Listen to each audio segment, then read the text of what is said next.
Salah satu kebiasaan buruk dari netizen kita adalah kebiasaan menghujat. Ada hal-hal yang mungkin secara umum tidak mudah diterima, maka lalu yang muncul adalah hujatan-hujatan. Termasuk ketika peristiwa Gus Miftah kemarin, ya menurut saya keceplosan barangnya, slip of the tongue kalau dalam bahasa Inggris itu, mengata-ngatain seorang penjual es teh. Padahal mungkin saja ada beberapa hal yang bisa kita pelajari dari situ. Para penghujat itu biasanya yang paling keras hujatannya itu mereka yang menggunakan alter account, ya, akun yang anonim, akun kedua yang itu biasanya tidak punya nama. Biasanya mereka kencang sekali memberikan hujatan. Nah, Gus Miftah ini memang kalau kita lihat punya banyak kontroversi.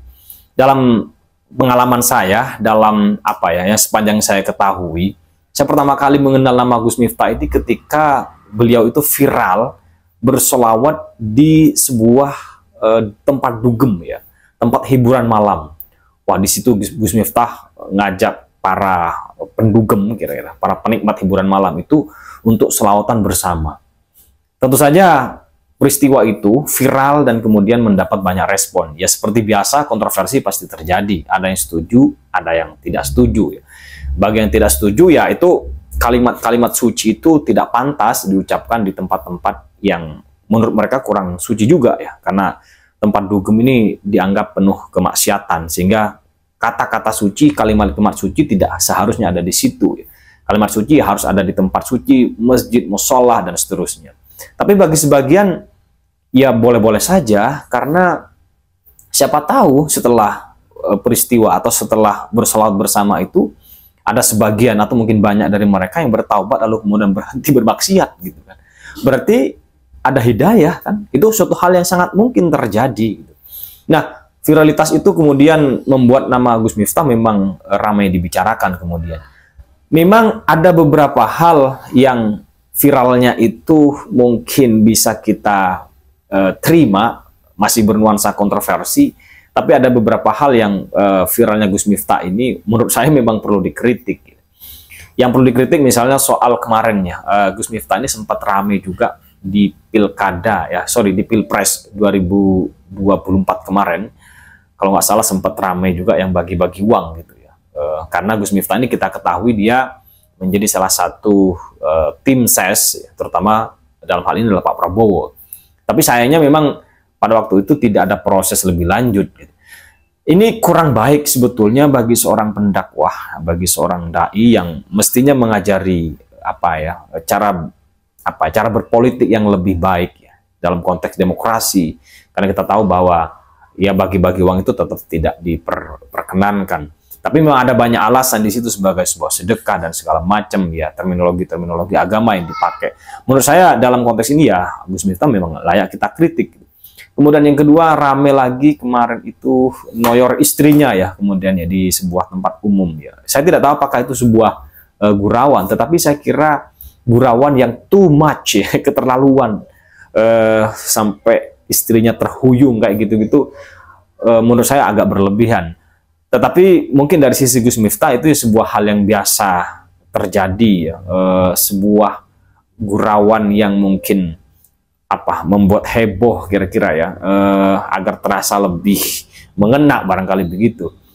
Lalu kemudian kontroversi yang belakangan ini adalah kontroversi, ya, ketika mengucapkan kata-kata kurang pas kepada penjual es teh. Walaupun itu kemudian juga kontroversi pro kontra juga komentar yang muncul. Ada yang mengatakan ya itu sebagai sebuah hal-hal punya rahasia, bahkan karena rahasia ini sehingga membuat Gus Miftah disebut wali, ya, karena setelah peristiwa ucapan kurang pas itu Pak Sun Haji, si penjual es teh ini mendapat banyak rezeki, ya, mendapat banyak simpatisan dari orang, dapat uang, dapat ajakan untuk umroh dan seterusnya. Bahkan kemudian sampai Gus Miftah ini harus mundur dari jabatannya sebagai utusan presiden bidang keagamaan. Nah, dari berbagai peristiwa-peristiwa ini menurut saya kita tidak semestinya, walaupun tidak semua peristiwa Gus Miftah ini bernuansa baik, ya, yang terutama yang pro kontra, tidak semestinya kita memberikan hujatan-hujatan yang berlebihan terutama di media sosial. Artinya kita bisa menarik diri dulu ya dari semua peristiwa-peristiwa yang ada itu. Kita coba kritik, refleksi dulu. Mengapa sih kemudian ada seorang pendakwah gitu, seorang dai, lalu kemudian melakukan satu cara-cara dakwah atau satu perilaku di hadapan publik yang kurang pas, gitu. Suatu perilaku yang bagi sebagian orang mungkin secara normatif itu melawan, bertentangan dengan norma-norma tertentu, bertentangan dengan kaedah-kaedah umum atau kaedah kesopanan misalnya di tempat publik.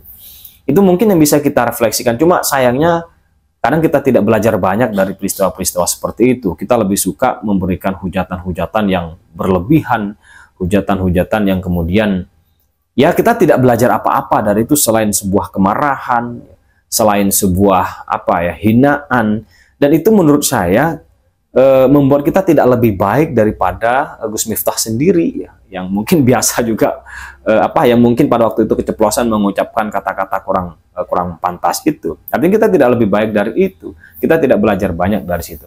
Ini menurut saya digital literasi dalam konteks etik yang mestinya terus disebarkan, terus diedukasikan kepada para pengguna internet di Indonesia, para netizen di Indonesia. Kita tahu bahwa netizen Indonesia ini terkenal dengan netizen paling barbar ya, bahkan di dunia mungkin.